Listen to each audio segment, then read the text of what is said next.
Good evening, everybody. Can you hear me? Wonderful. My name is Christine Fear-Hinsey. I want to welcome you today on behalf of the Department of Theology and all of the first-year instructors, in particular in theology at both campuses, to this annual event that we do thanks to the generosity of donors called the First Year Experience.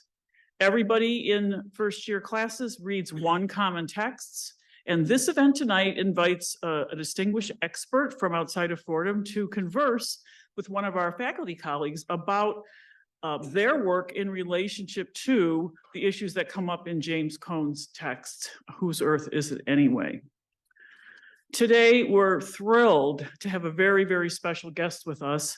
And what I want to do is briefly introduce our interlocutor, in other words, our faculty member who will be speaking and conversing with our guest, and then our guest, and then I'll let them take the stage. So first, let me say it's wonderful to have my colleague, Dr. Jeanine Hill-Fletcher, to be the conversant with our guest tonight. Dr. Hill-Fletcher has been at Fordham for many years. She's a full professor.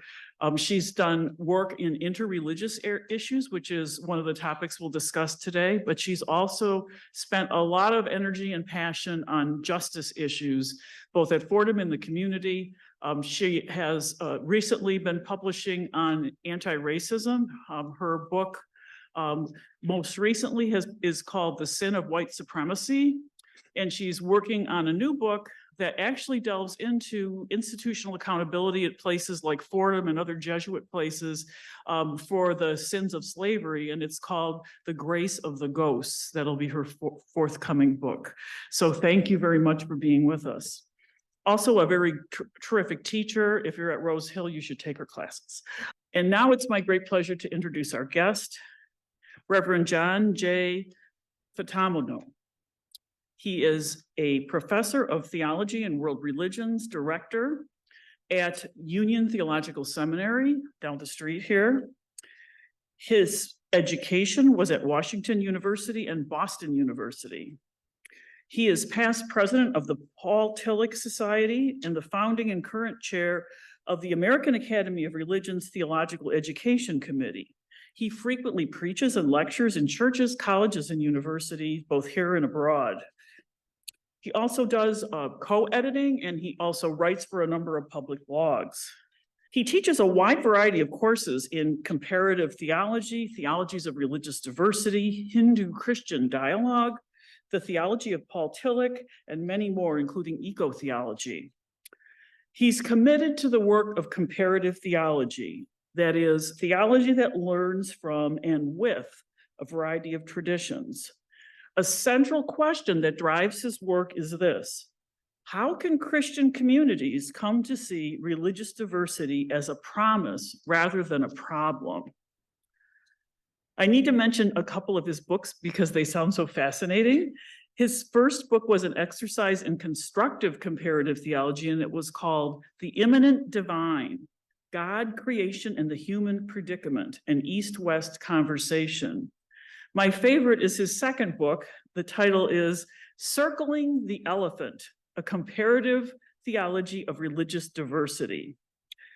And he talks in this book about the literature of the West and the invention of the category of religion, where that category came from, with the following questions in mind.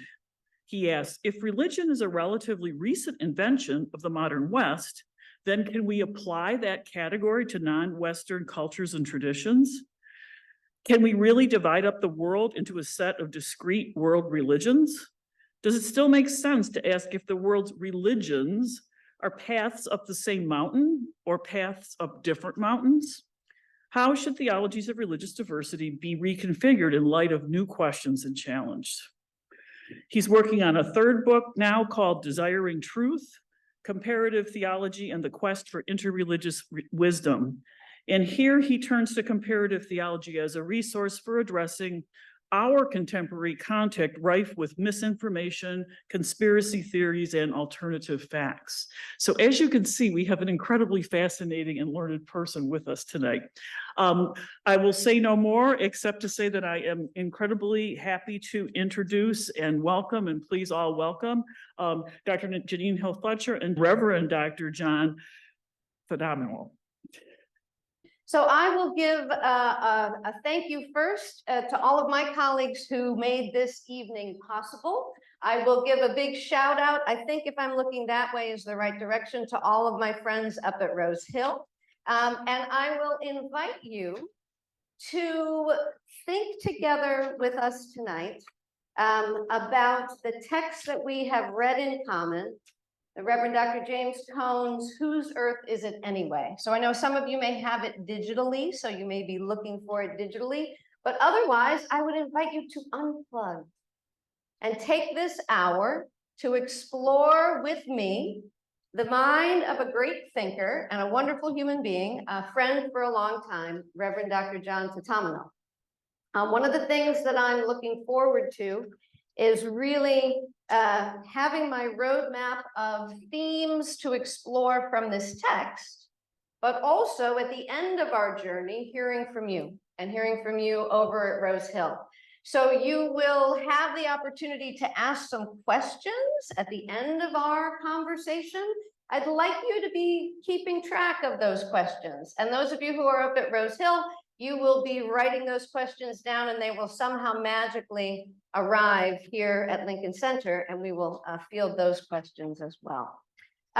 Before we begin, I do want to bring into the room all those places in our world where people are hurting. And I know many of us in the room tonight have reasons why our hearts are hurting because of the world that we are part of right now. And I'm hoping that our evening, this evening, honors the kind of work that might bring peace into our world, into our corners of the world, and practices like what the Buddhist scholar Sulak Sivaraksa describes as peace-building practices, practices of transforming our hearts and minds and our ways of relating so that it might build into the future something different than the world that we are inhabiting and that we have inherited. So after that long invitation to think with me and to write down your questions, I'm going to give you the roadmap of what Dr. Thatamanil and I have thought would be the themes that we will explore.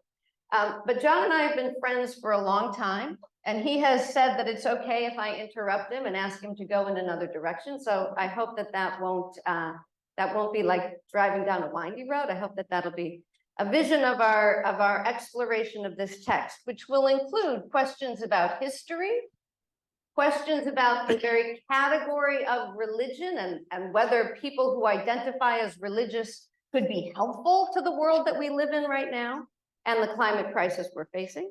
I want to pick his brain on technology and what Pope Francis describes as the technocratic paradigm, apparently under which all of us are living. I want to ask about critiques of Western culture and perhaps white Western culture, and then I want to ask about hope. So that was my long opening, and I'll direct you back to James Cone that we've all read in common. Right? You remember the text, right? James Cone, almost 25 years ago, put on the table this issue of environmental racism, and his invitation to have folks build solidarities across different movements, right? And if you want to flip to the page right around the section where he says, expanding the race critique, my first question focuses in on this point that he raises.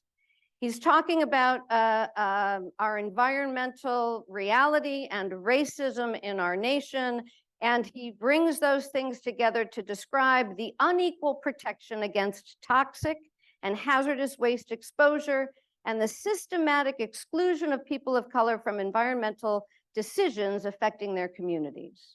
Right? But then he sharpens it somewhere around there, maybe a little bit later. He says this, and I'm quoting James Cone, Black and other poor people in all racial groups receive much less than their fair share of everything good in the world and a disproportionate amount of the bad. So I'm going to ask Dr. Thatamanil to situate that historically. How did we get here? Easy questions. First, let me say that I'm delighted to be here with you all, and I too am very eager to hear how you're thinking. I do a lot of preaching, but even when I preach, there are sermon talkback things so that I get to hear what people are actually pondering, because I don't like soliloquies, so I'm eager to hear your voice towards the end of our conversation. I also, because of the content that I am going to talk about, but generally because I think it's a good thing, want to acknowledge that we are on the lands of the Lekwungen-speaking peoples here. Sorry, the Lenape people here. Lekwungen is in Victoria, where I also live.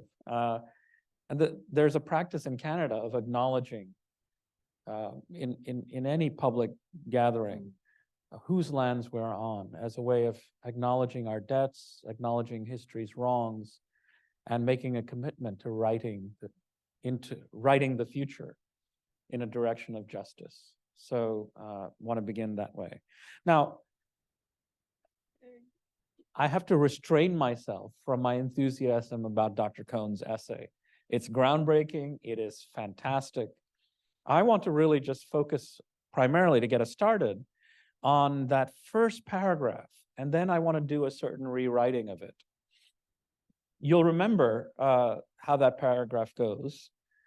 The logic that led to slavery and segregation in the Americas, colonization and apartheid in Africa, and the rule of white supremacy throughout the world is the same one that leads to the exploitation of animals and the ravaging of nature.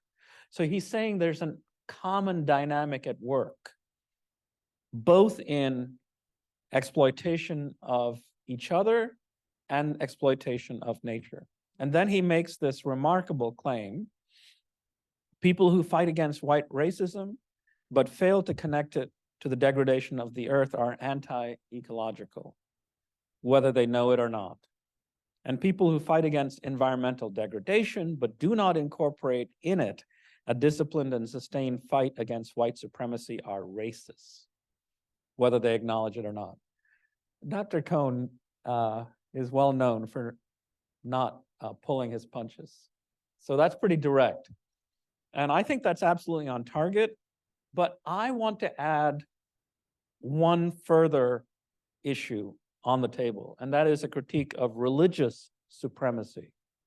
So in addition to the question of racism and anti-ecological attitudes, I want to talk about religious supremacy. And I want to do that by rewriting Dr. Cohn's first paragraph, which is hubristic, but it's a way of paying attention and honoring him. So here's how I would rewrite it. People who fight against white racism and the degradation of the earth, but fail to connect those struggles with the struggle against religious supremacy are religious supremacists, whether they know it or not. People who struggle against religious supremacy, but do not incorporate in it a disciplined and sustained fight against white supremacy and ecological degradation, are racist and anti-ecological, whether they acknowledge it or not. I hope you feel the energy of adding that third thing, religious supremacy. So just to say a bit more to answer, or at least launch into the conversation around Jeanine's question, I believe that you cannot have an adequate analysis of how we got here to get to that part of the question, and without having an understanding of how colonialism and imperialism, you can't understand how those forces work if you have no account of religious supremacy. If the life ways and the wisdoms of the people you meet have nothing to teach you, and you hold to that position, right? That indigenous people, the first peoples of this land, had nothing to teach you, then their religious diversity, their religious commitments, their lifeways, their cultural norms can be simply erased. Just as now we are erasing over 200 species a day, the missionary project, when wedded to religious supremacy, has worked deliberately and actively to erase religious and linguistic diversity. And I mean, that was a deliberate program in North America. The use of residential schools and the complicity of the churches in that process were meant to take, quote, the Indian out of the Indian, right? So their religious commitments, their ways of living in the world, none of this was of any significance. And at the heart of that process, and a reason for that kind of religious supremacy and erasure, was this conviction that the religious convictions of the first peoples was primitive and misguided, not least because they were called animists. That is to say, indigenous people routinely believed that all things have anima, soul, to use the Latin word, right? So that trees, plants, these were not merely inert things, but actually full of spirit. They have agency. They are living beings. And that position was regarded as primitive and irrational. You see how this works, right? If their core convictions about the nature of the world are treated as primitive and irrational, then there's nothing we have to learn from them.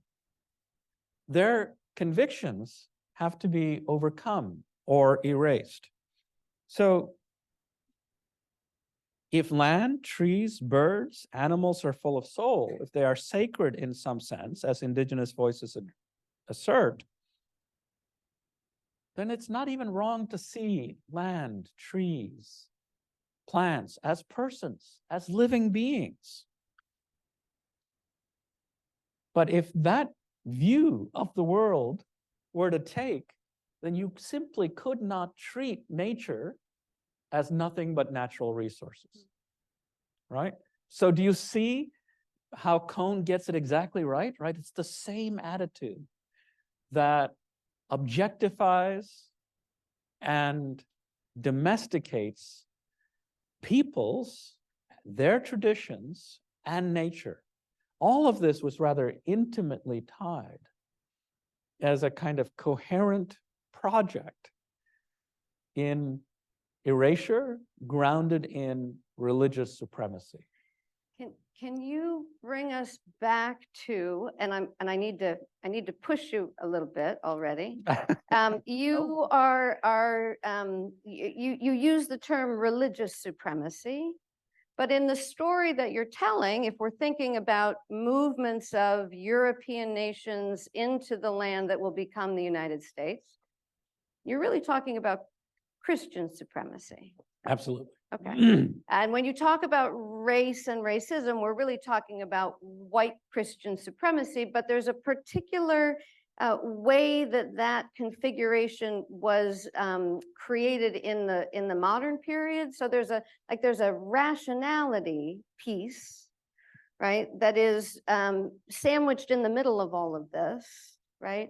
So can you give us a little bit of a snapshot of what that white Christian religion looked like as it was being imported and devastating indigenous religious traditions, indigenous peoples?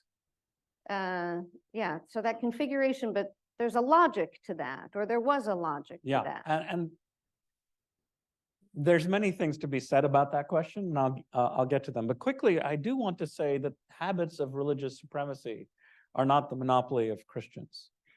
And okay, so all right, that's I'll grant you that. Go So ahead. I You want do. to say more about that? No, I Okay. just want to flag it. If that comes up in conversation, we can. And part of my work, like my calling, my vocation, the thing I think I'm here to do is to overcome religious supremacy from whichever tradition makes that claim. That's at the heart of my life work. Now, the kind of Christianity that gets here is a kind of Christianity that is already shaped by the colonial impulse that's been going on since 1492, to put a date on it, but more so a kind of Christianity that had already learned to treat nature as merely natural resources. And I'm an Anglican priest, so I hate to say this, but the Anglican establishment and the conventional mainline traditions were actually quite against people like the radical levelers and the diggers. These are radical movements of the 17th century that you may have never heard of, but they're regarded by contemporary socialists and Marxists as pioneers of the entire trajectory of social justice and of living together on a common earth. So, for example, Gerard Winstanley writes in his True Levelers Standard Advance from 1649 the following. I'm just going to read just a couple of little snippets. In the beginning of time, the great creator reason made the earth a common treasury to preserve beasts, birds, fishes, and man.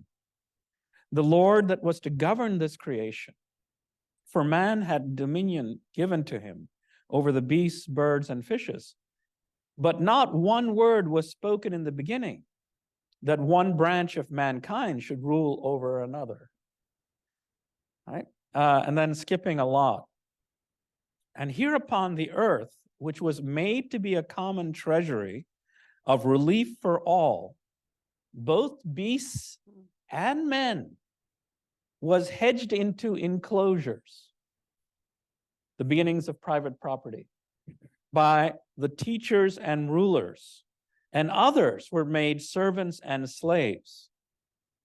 And that earth that is within this creation, made a common storehouse for all, is bought and sold and kept in the hands of a few, whereby the great creator is mightily dishonored, as if he were a respecter of persons, delighting in the comfortable livelihoods of some and rejoicing in the miserable poverty and straits of others. So you have this remarkable, radical, anti-establishment movement, the levelers and the diggers, who try to resist private property by claiming, like, public parks, like somebody going off into Central Park and saying, you know, we're going to create an agricultural community here for particularly the poor and the homeless in the city. And this is going to be for us. This is the commons. And of course, this was mightily resisted by the establishment. Well, in England, when the establishment does this kind of thing, in the 17th century, you could send all these people somewhere else or force them to go somewhere else, i.e., here, right? So so there was this movement away from an exile from land there, but a kind of movement to land here. But the folks who are coming here still are shaped by a view of land as property. So what do they do here? They come here and start making claims to private property. Not like the diggers and the levelers and the radicals who said private property is a heresy. Private property is a heresy. I mean, So that's not the kind of Christianity that got here. And also you see what happens when people are taken off land, which they have to do if you're making a turn towards industrialism, right? You want people to be moving into cities. You want them to be available as a labor force for industrializing. So as the factories are being built, you need a workforce, right? You can't have them living comfortably in lands of their own, even if we don't need to romanticize feudalism, but at least it meant that you could eat and have a patch of land that was yours to cultivate, if not yours to own, right? So now imagine the rest of the world into modernity, where people are facing the same kinds of conditions, where increasingly land is being privatized, industrialization is happening everywhere, alienation from land is happening. But in India, you can't send anybody to everybody here. But of course, these are some of the factors that are resulting in the migration, the immigration problems that we're having now. So anyway, that's a long roundabout answer to say that some of the same factors, again, this is just saying a loudest possible amen to James Cone, that the same factors that are leading to rapaciousness and objectification and greed are affecting both nature and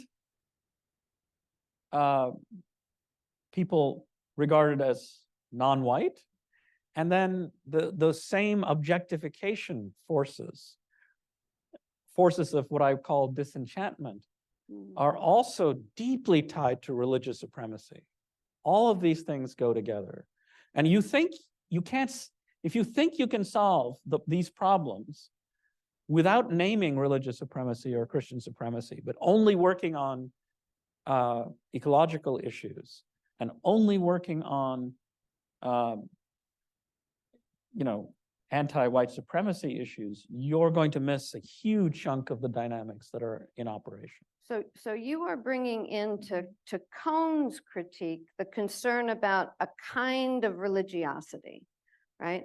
And you've taken me already off the map. So if we need to go back onto the map, I'm happy to do that. But the question that occurred to me as you were describing this is there are some kinds of Christianity that would be open to this encounter with the earth as a living reality, I would imagine. Yeah. Right? And you have other kinds of Christianity. So this common treasury of the earth seemed like it was a Christian perspective that got left behind, so to speak, right? So I just wonder if you can lay out a few more of these analyses that would help us to see the kind of Christianity that arrived here, right? So it's not the one that says that private property is a heresy. You can trace that back and say, okay, I can see the logic in the Christian story where private property might be a heresy, right? I'm wondering if you have other features, other analyses about the kind of religiosity or the kind of Christianity that arrived here. It was a kind of Christianity that understood its own supremacy. It was a kind of Christianity that defended private property.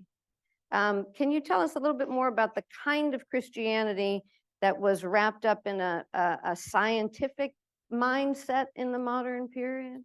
Yes, that is the other thing that we need to add to this equation.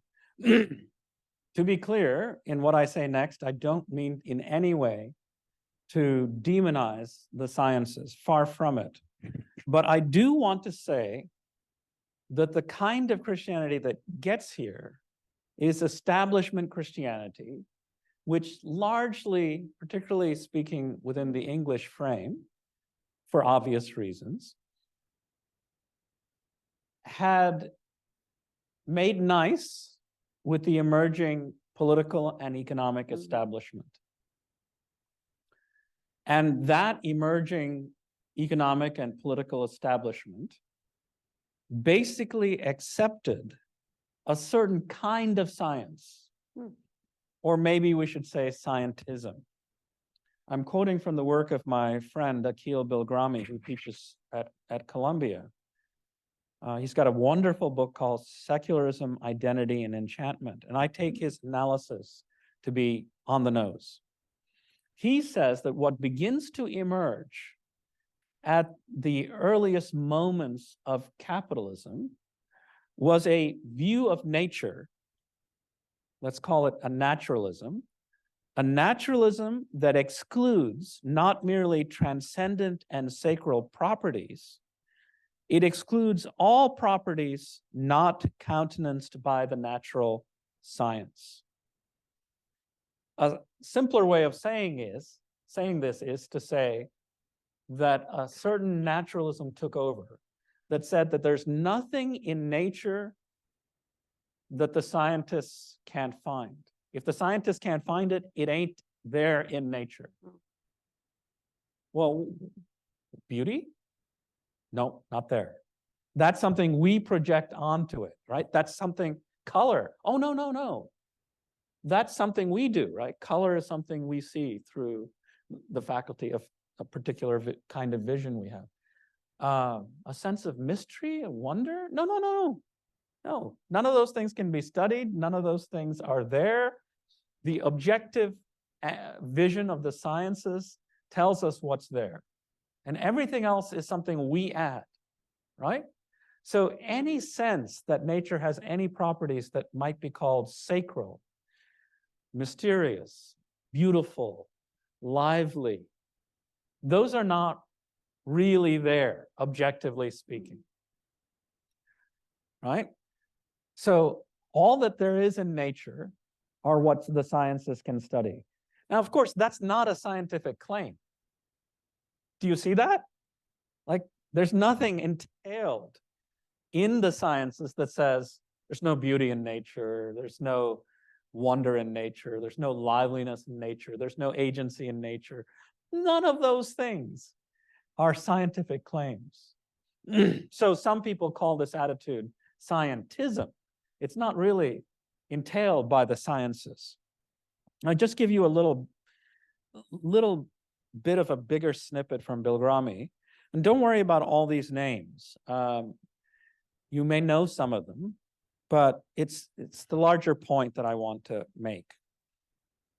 William Blake was very shrewd to place the name of Newton at the beginnings of the kind of naturalism we're talking about.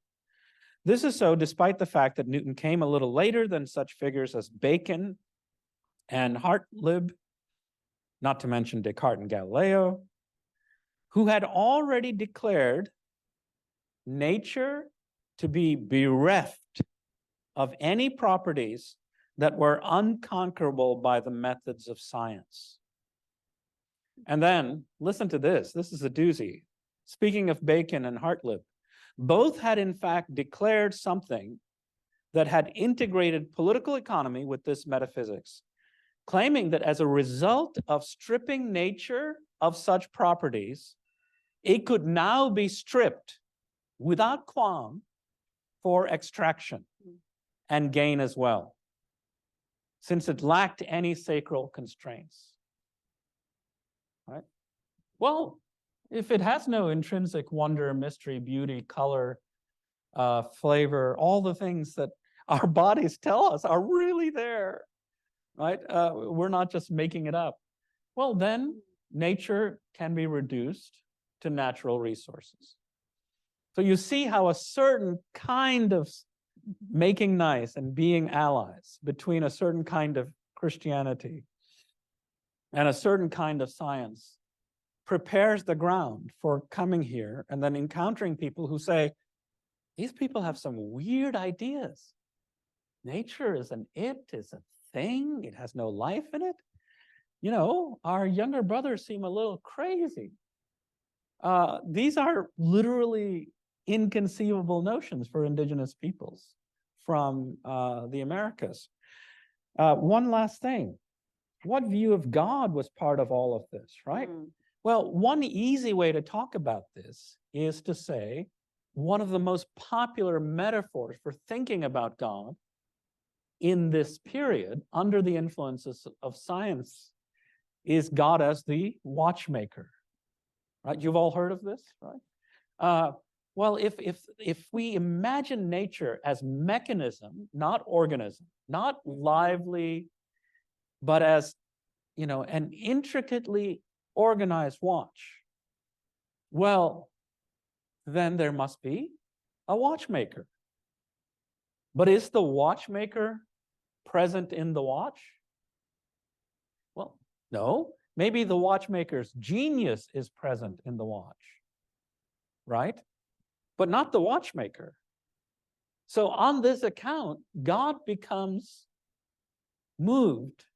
Like God goes on exile from the world. God is moved out, right?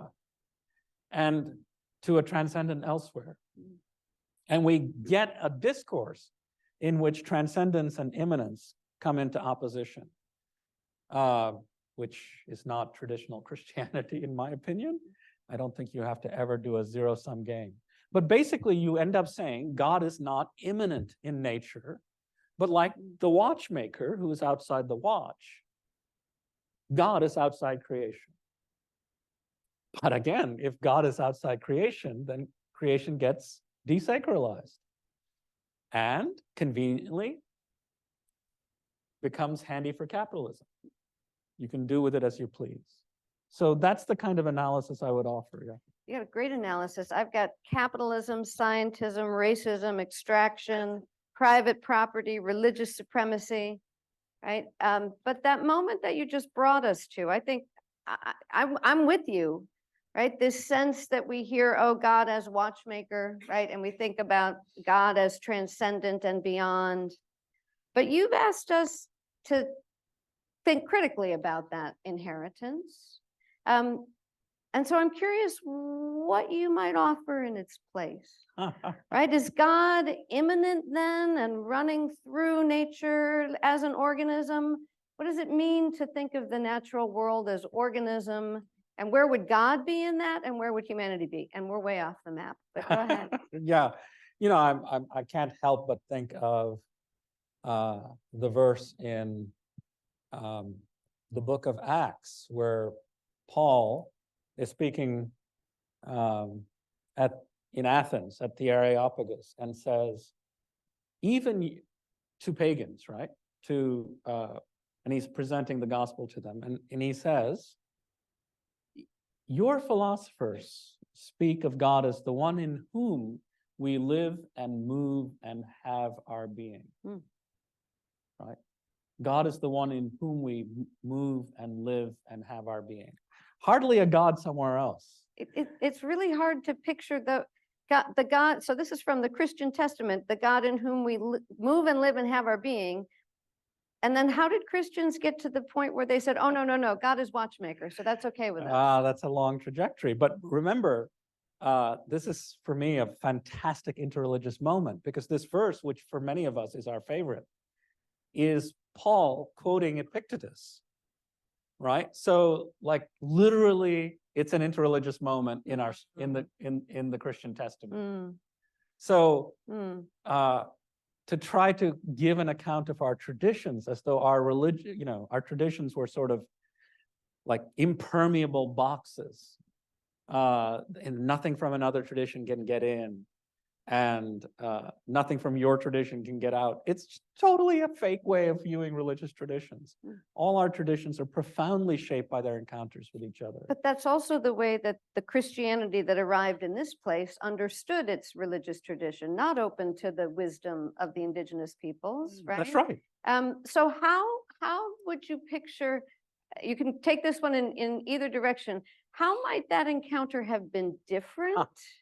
Or how might we reclaim a new encounter for today?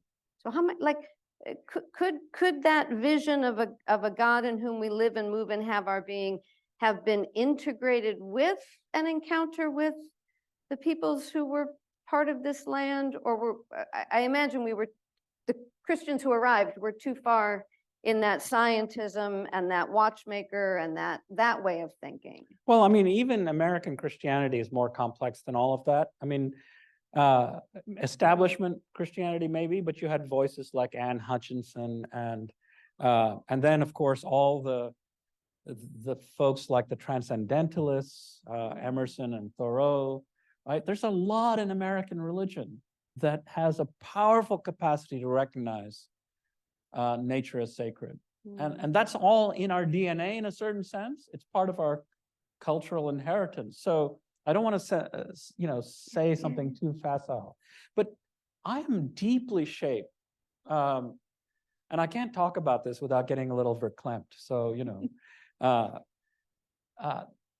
one of the pieces of literature that I am most shaped by, it's not really literature, it's writing by Gandhi, his collection of his addresses to Christian missionaries in India. And he ends up saying things like this to them. He says, "We appreciate that you are here. We appreciate that you come to India to do good things, to work for the uplift of the poor, to advance healthcare, etc. What we miss, though, from you is the attitude that you have anything to receive from us."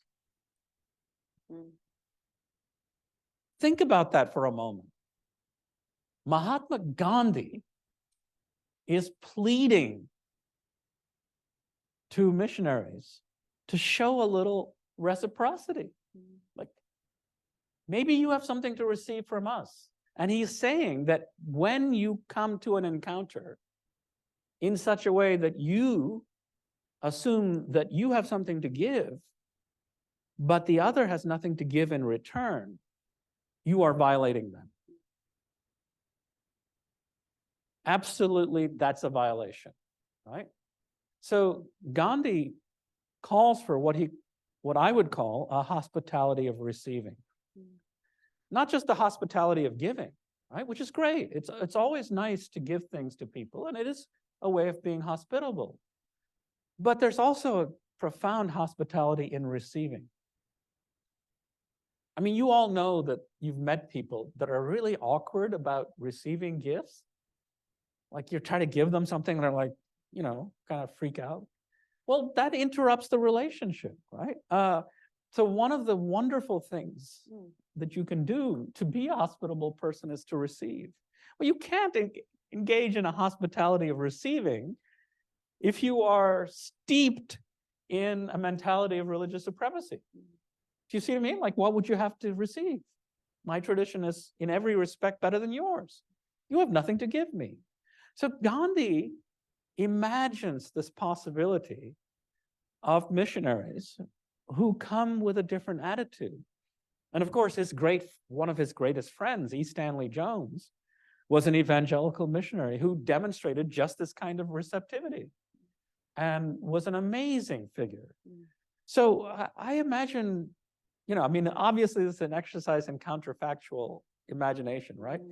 Imagine missionaries that came to the Americas with the hospitality of receiving, with a sense of what do the First Nations here have to teach me?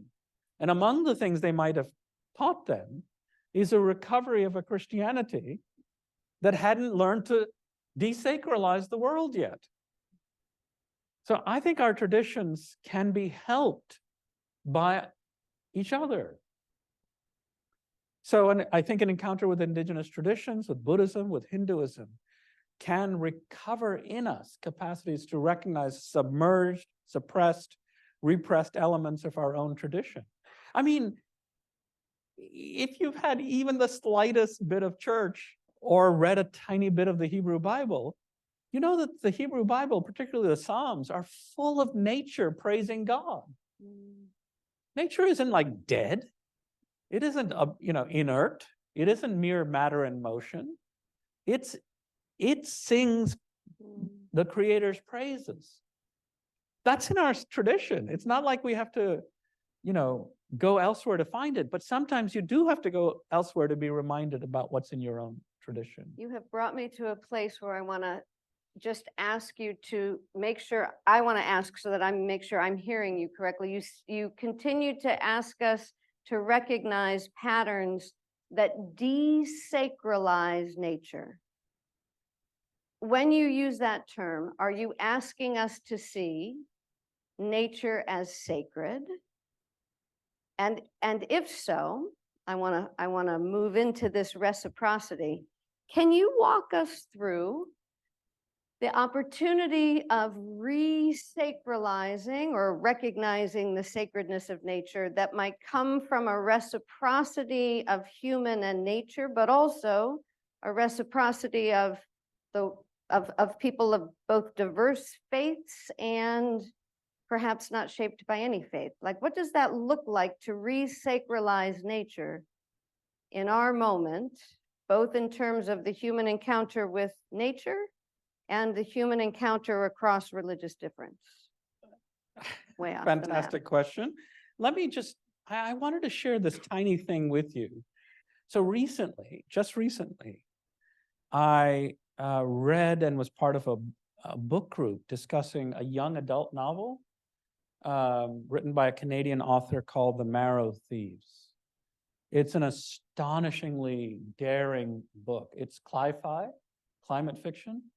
It is a post-apocalyptic indigenous novel written by an indigenous woman called Sherry DeMaline.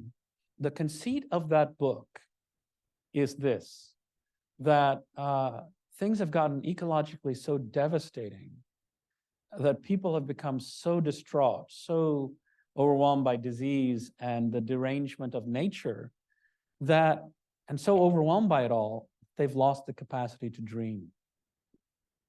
And the only people who seem immune from this condition are the indigenous.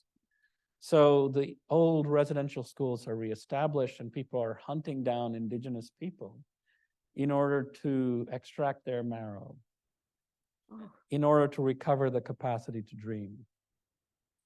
It's an astonishing piece of work. Can you give us the title again? The Marrow Thieves. But the young narrator of the book, who is, if I recall correctly, in the book about 14, 15, has these lines that I just want to share with you. From where we were now running away from settlers, looking at reality from this one point in time, it seemed as though the world had suddenly gone mad. Poisoning your own drinking water? Changing the air so much the earth shook and melted and crumbled? Harvesting a race for medicine? How? How could this happen? Isn't that powerful? Isn't that amazing?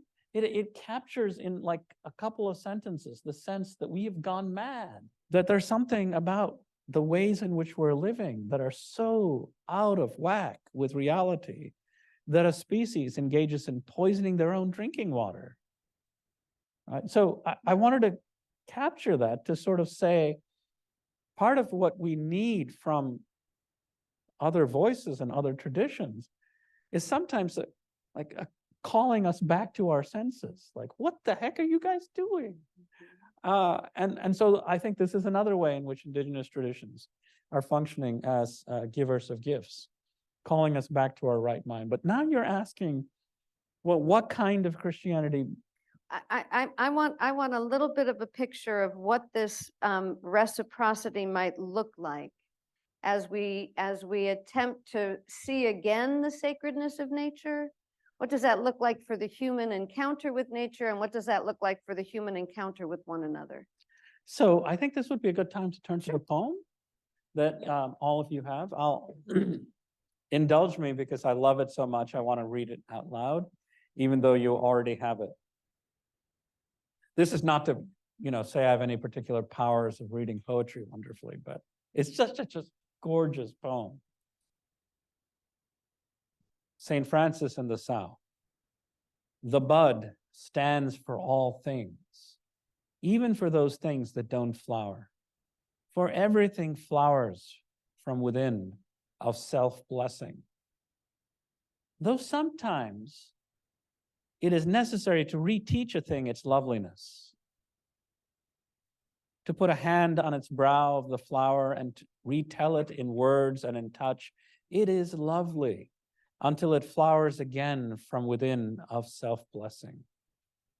As St. Francis put his hand on the creased forehead of the sow and told her in words and in touch blessings of earth on the sow. And the sow began remembering all down her thick length, from the earthen snout all the way through the fodder and the slops to the spiritual curl of the tail, from the hard spininess spiked out from the spine down through the great broken heart to the sheer blue milk and dreaminess, spurting and shuddering, from the 14 teats into the 14 mouths sucking and blowing beneath them, the long, perfect loveliness of sow. Isn't that gorgeous? Like, what better mission for one's own life than to reteach each other our own loveliness? I think that's, I don't care what you call that work. You could call that religious, you could call that spiritual, you make up your word. I don't care. What I want to know is what kinds of ways of looking at the world will allow me to perceive the loveliness of things. What kinds of practices should I engage in such that I am able not just to recognize my own loveliness, but also to reteach a thing its loveliness? If you don't like the word religion, ditch it. If you find spirituality becoming a bit cliched, ditch it. But what are the practices for reteaching a thing its loveliness? What are the practices for reteaching yourself your own loveliness? Now, I do think that religious traditions are particularly good at that, at their best, right? And so that's what I'm looking for, right? I mean, I've given you an account of religiousness that's violating, but I'm suggesting that, you know, here St. Francis stands in for another kind of religiousness, a capacity to resource ourselves for learning the world's loveliness and our own and each other's. Yeah. So I know that I have many more questions, and I know we're coming to the time when we're going to be turning it over to you, but I am going to be asking one last question that you can take it in either direction. One is this goal of teaching a thing its loveliness. What are those practices?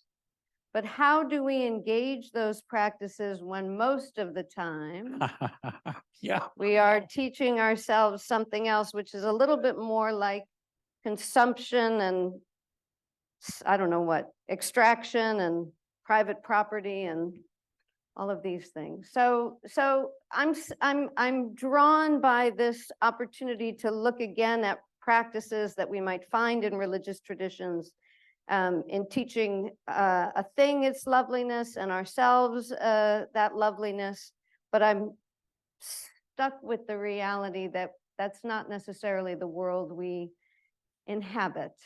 So do you want to say anything about the way that technology can help with that or keep us from that, or some of those practices? And then we are opening it up to your question. When I mean, despite what I've said about the ditchability of the word religion, I do want to say something.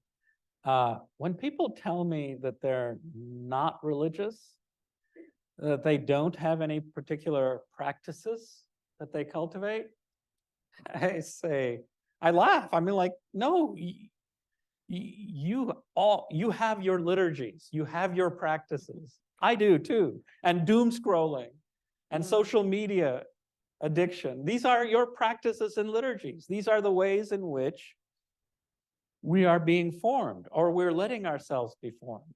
So don't tell me you don't have a spirituality. Your spirituality or your religion just might be capitalist. On my account, one way of redefining religion is to say religion is what you do with your desires. And most of the time, our desires are being manipulated by people who are very sophisticated in manipulating our desires. They are skilled at creating in us the very opposite of the conviction that we are lovely. Instead, they want to create in us a sense that we are lacking. What that lack is, they will find what you're most vulnerable to feel like you're lacking, right?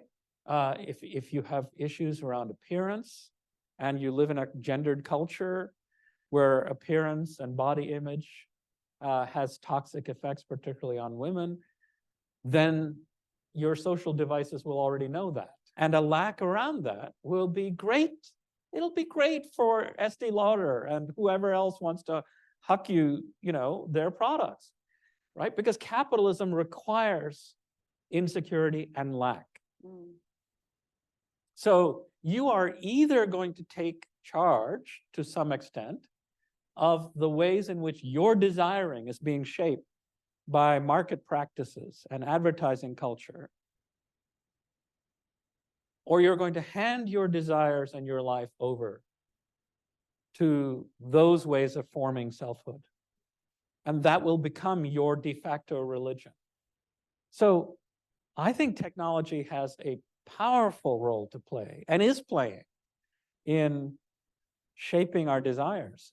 It is one of the medium by which the religion of capitalism is producing in you the insecurity and lack that it needs. I mean, if you're really happy with yourself, you're like, maybe I don't need to buy that, right? And that's not particularly good.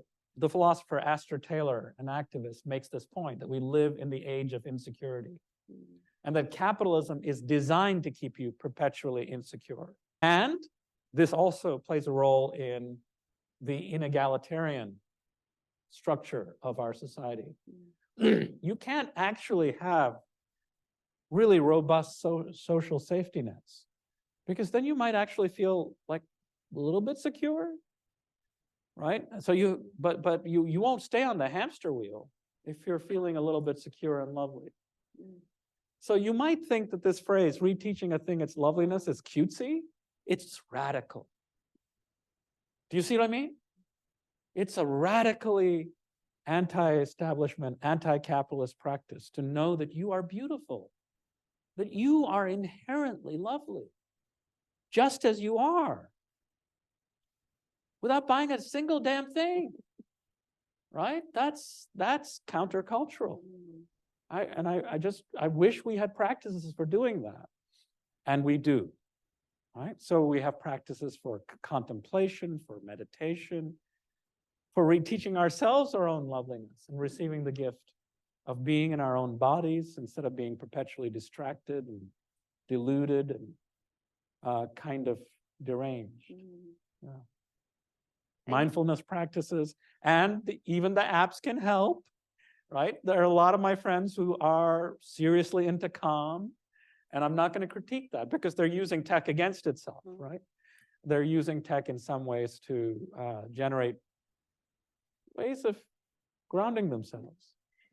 Way off the map here, not planned, but while people are getting their questions together, is there something in closing from our conversation that you would say you will find this in a particular religious tradition? Is there a phrase from a particular scripture? Is there a specific practice that you would say when you start populating your own imagination with those practices that might teach us our own loveliness, and we're looking to what has been conventionally called the religious traditions of the world, what do you hope we might see in those places?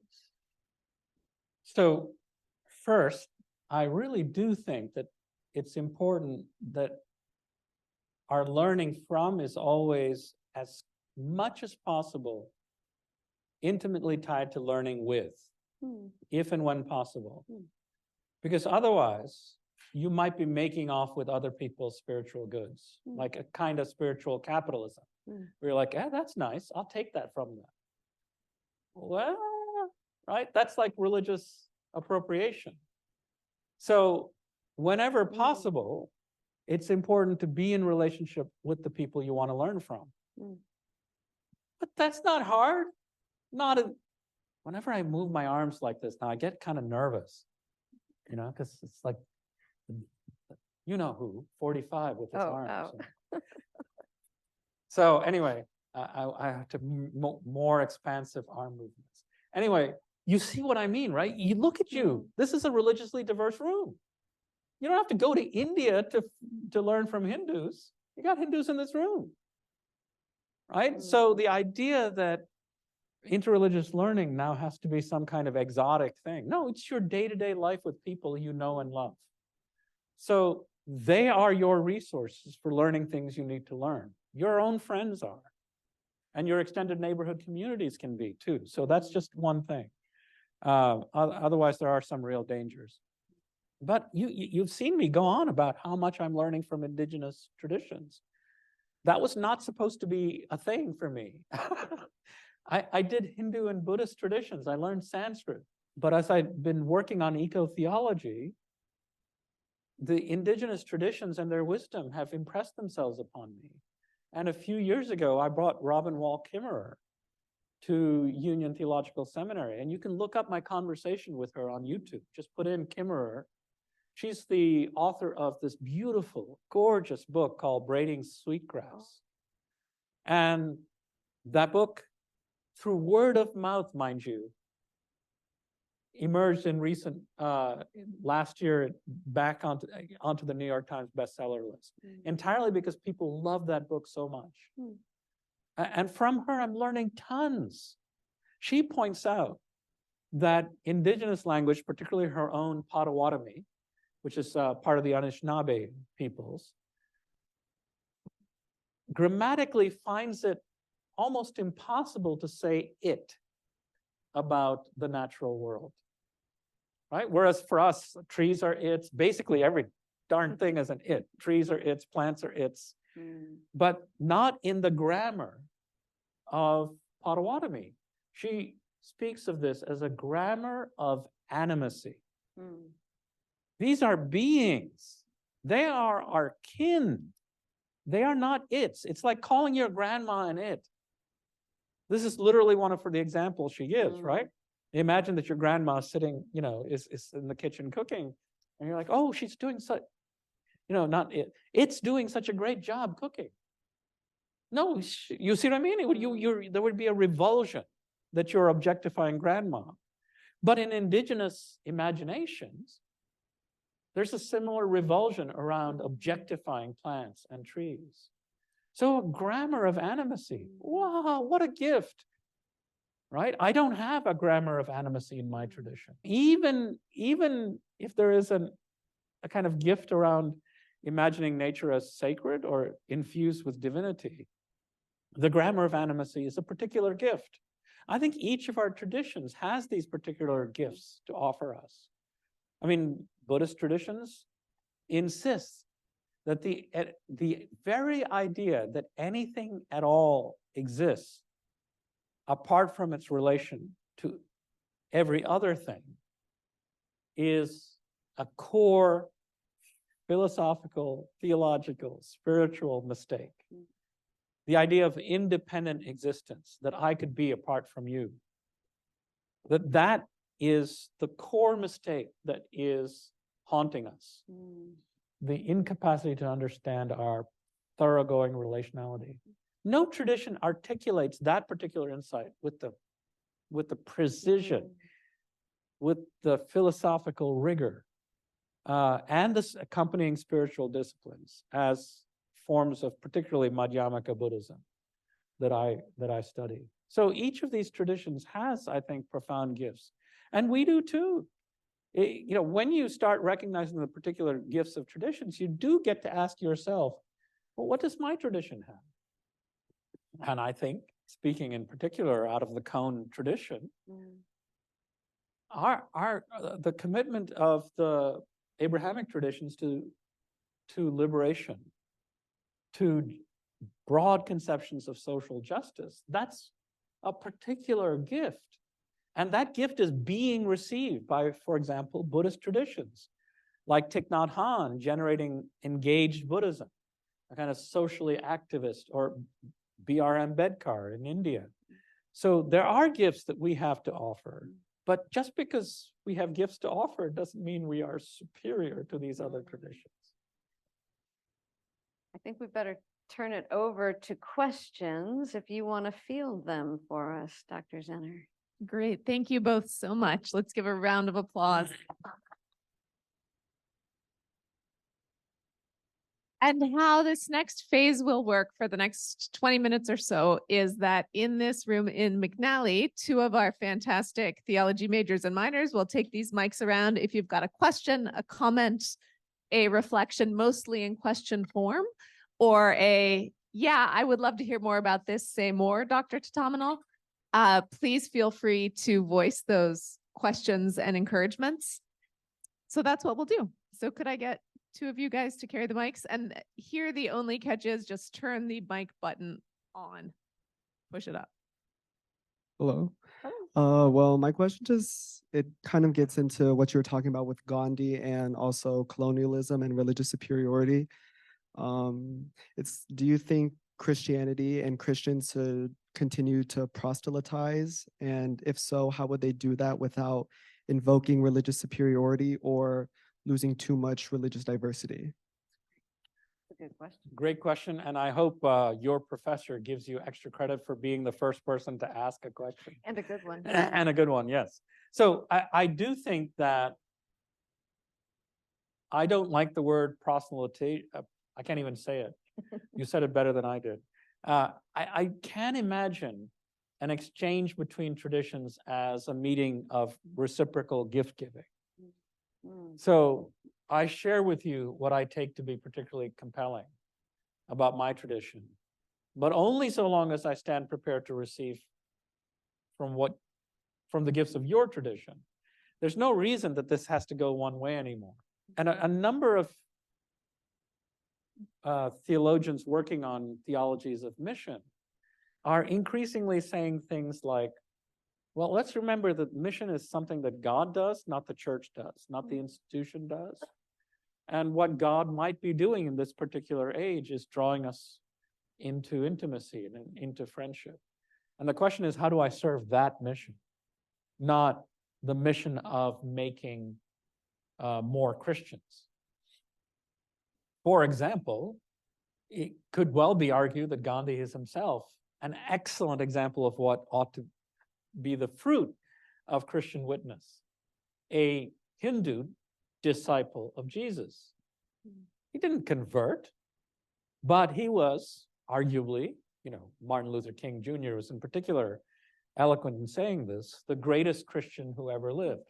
Now, he knew he was being ironic about, that kind of discourse was easier to pull off in the 50s and 60s. But the greatest disciple of Jesus who ever lived was a Hindu? Well, now there's an idea. Isn't that a great idea? So I think I'm all for Christians wanting to generate disciples of Jesus, not necessarily Christians. But so long as the Christians will do what the monks have been doing, right? So for example, Thomas Merton and a number of Christian monks have gone to India, set up Christian ashrams, studied with Hindu gurus, and have tried to generate forms of being in India that combine the best of Hinduism and Christianity. Swami Abhishektananda, for example, is a Christian who set up an ashram who studied with Hindu mystics. That kind of possibility is a completely different way of being in mission, right? You're sent not only to give, but you're sent also to receive.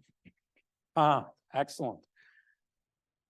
The question is, racism and sexism occur on so many levels, in so many cultures through generations.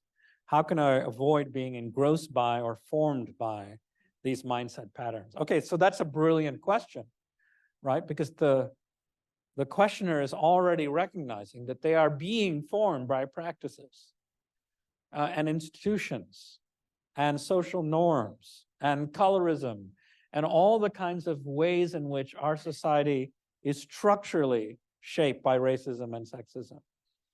So this is a person who already understands that formation is not something that one necessarily does entirely voluntarily, and that there are cultural ways of forming people. So I think that recognition is perhaps the most important step.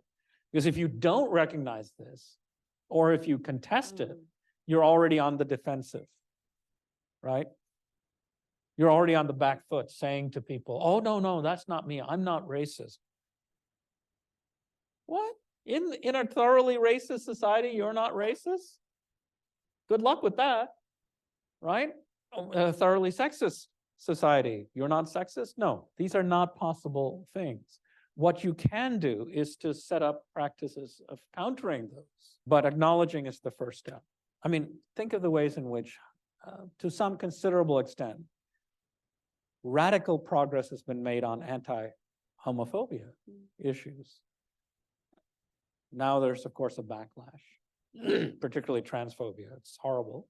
But that rapid, almost inconceivable progress through the 70s, 80s, 90s into our moment happened largely through relationships. So cultivating practices across difference is essential to anything like anti-racist work. You're not going to be anti-racist if all you hang out is white people, right? So practices of friendship and affinity is really, really important. But I'm sure we could all come up with better ideas than just me. Fascinating. Many post-colonial societies have overcome colonialism and flourished, sometimes through capitalism. For example, Singapore, which has higher GDP than its British colonizers. So is capitalism that bad? Yeah, good question. Doozy of a question. But this is why it's important to be sophisticated in our analysis, right?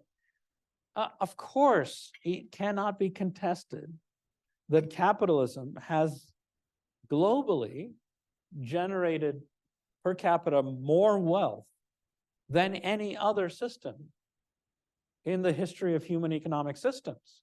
So you have to not be facile. And then we're all of us formed in deep and powerful ways by capitalism. That said, capitalism is also devouring the planet because it has no logic of restraint, right? Particularly in the way capitalism is currently configured, all of our economies are measured by their rate of growth, right? So this year, the economy has to grow by 2 to 3% in the US. Next year, 2 to 3% of that has to happen yet again. And on and on. Now just do the math on that. On a finite planet, how is that possible? How is that possible? So clearly, I mean, you would think about this for 2 seconds and you realize there's something off with the logic here of perpetual growth on a finite planet. But capitalism is thoroughly rigged around that idea.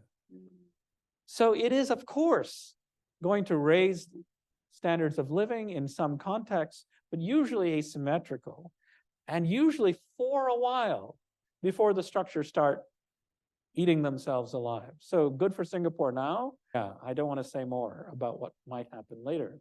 But unless you move away from a market, not just a market economy, but we live in market societies, to societies that say, well, what kinds of goods ought the market to serve?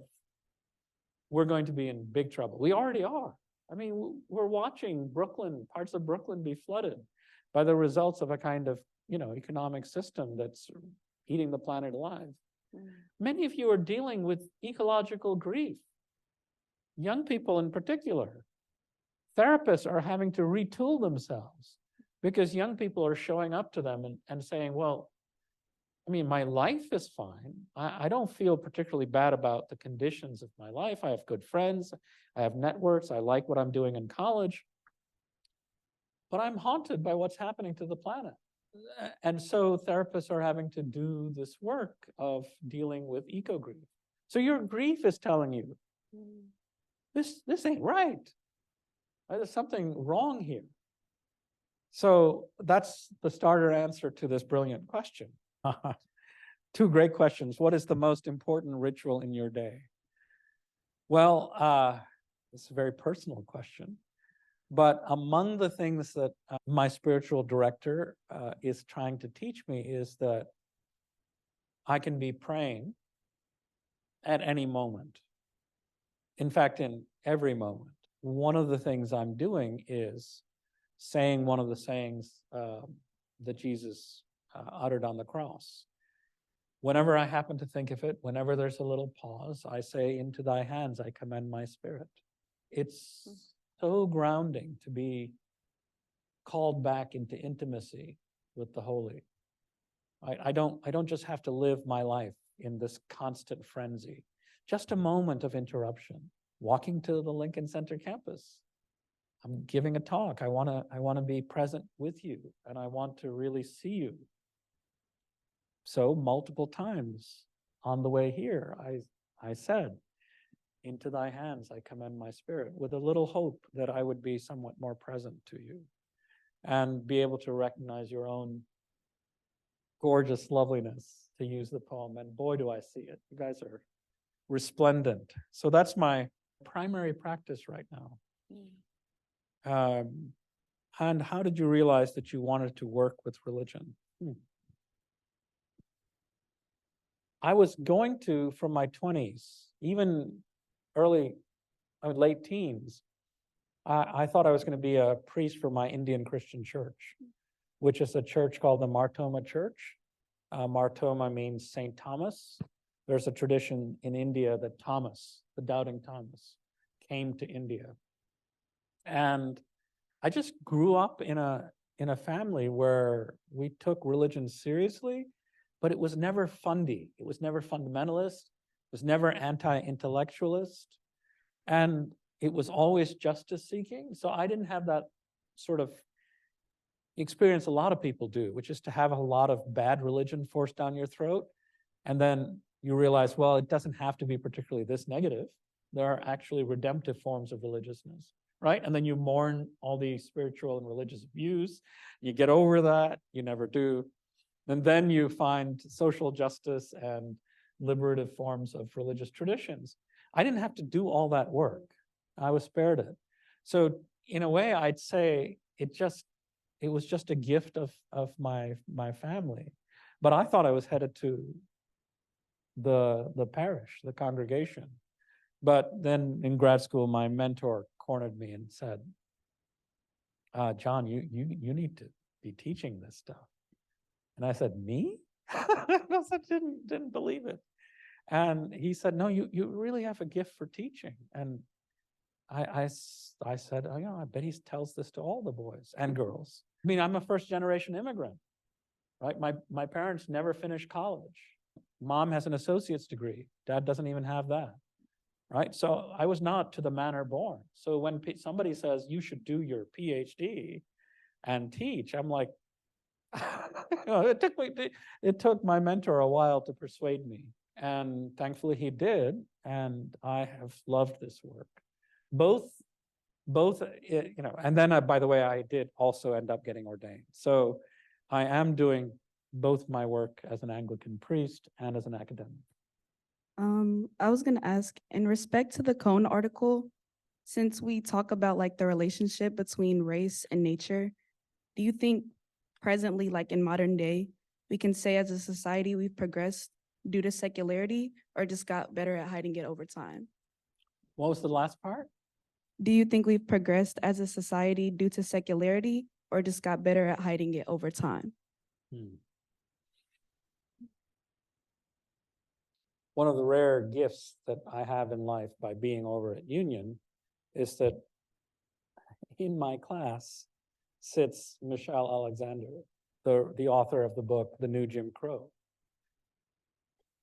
When you learn from and with your students, and your students are as brilliant as the students of mine who are here, but what you learn, particularly from folks like Michelle, is that racism is ever inventive in its forms. So just as a certain formulation or a certain variant of racism seems to be beaten back, it will invent itself in new and different forms. And the carceral complex, right? The prison industrial complex is very much a manifestation of racism in a guise. I think there are more people per capita in prison now than were ever enslaved, Black people, than were ever enslaved. Now just think about that. Just think about that. So when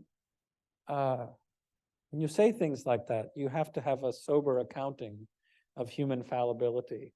I don't much like sin language, particularly because it's usually finger wagging and moralizing. But the persistent forms of structural inequity do seem, well, persistent. So I think it's often progress in some respects and regress in others. But the answer to that is not to throw up your hands. It's to join the fight and be savvy to the new forms that injustice takes and rejoin the battle. Did we just lose our question? Oh, no, we have our question. I want to take this opportunity to have us thank you both, Dr. Hill-Fletcher, for your anchoring the conversation, and Reverend Dr. Thatamanil for your generous expositions and reflections. I know a lot of work has gone into becoming who you both are, and I hope that there will be delightful phrases that pop up for all of you who attended, and that there's much to think about as you think about James Cone and the topics tonight. If you really want to keep thinking about them, I am the Associate Chair in Theology for Lincoln Center. And if you'd like to declare a minor or a second major or a major, I'm the lady you can talk to, Professor Zenner. And at Rose Hill, my colleague is Professor Emmanuel Fiano. So please feel free to come find us, chat with us, and we will help talk and walk you through what theology can do for you. Thank you so much, both of you. It's been lovely to have you here.